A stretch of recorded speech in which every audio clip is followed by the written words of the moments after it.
So here's the truth on H.R. 3.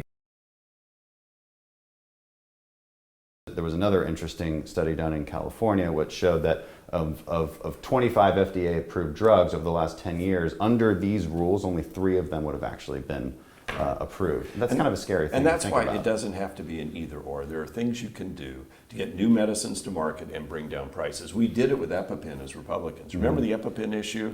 Yeah. Where there was no competitor, they could raise prices, and they did. So we changed the law to allow competition.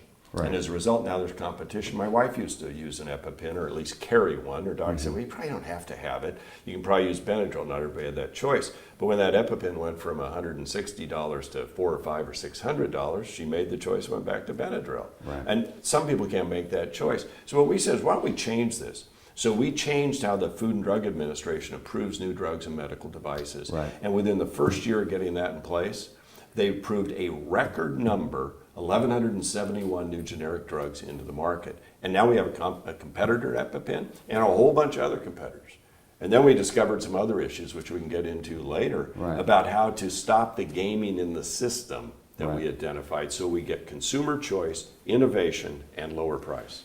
One of the problems with this, it seems to me, is that so 90% of drugs out there are generic. There's a 10% of drugs that are specialty drugs. Okay, they've gone through an innovation process. People need those specialty drugs, and then a small sliver of those we deem to have way too high a price. Right. And so, like, one example that Democrats always use, and I understand why, rightfully so, Right. is insulin. Right. But and so the question is, do we change the entire format of the market? Do we take a sledgehammer to the drug market? Or do we take a scalpel to it? And so in Energy and Commerce, there was a bill to fix the problem with insulin specifically. Right. So 1 out of 5 seniors, and this is what we're dealing with here, 1 out of 5 seniors are diabetic.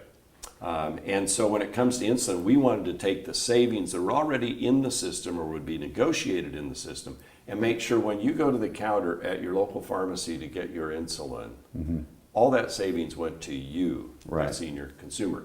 We also think there ought to be an out-of-pocket cap Yeah. on seniors on Medicare Part D. So so you've got that security, the limits, and we lowered the limit. Right. There's a lot of these things you can do, and none of that, by the way, put a spike in innovation like their bill would do. Right. But Democrats voted against those ideas. They did, certainly on the one about Yeah, getting the insulin. funding straight to you as a consumer. Right now, it just goes into the overall program, and allegedly you see some savings somewhere, maybe sometime, but Right. it's nothing compared to when you're actually at the counter and you've got that savings passed through to you.